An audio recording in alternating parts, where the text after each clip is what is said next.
Bursa को अल्हानी सल्तनत में शामिल करके जंग तो तुमने शुरू की है,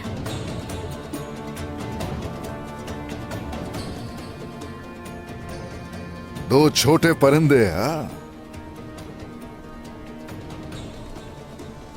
छोटे हैं ये हाँ।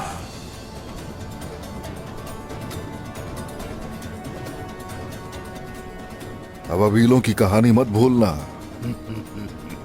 वो जिन्होंने हाथियों को ज़ेर कर दिया उन्हीं अबाबीलों की कहानी। वो ख्वाबों के पंजे बहुत अच्छी तरह नोचना जानता हूं मैं।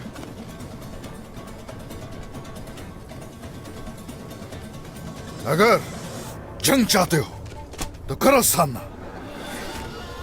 अफसोस तुमने महफूज कैदी बनने के बजाय जल जाने का इंतखाब किया।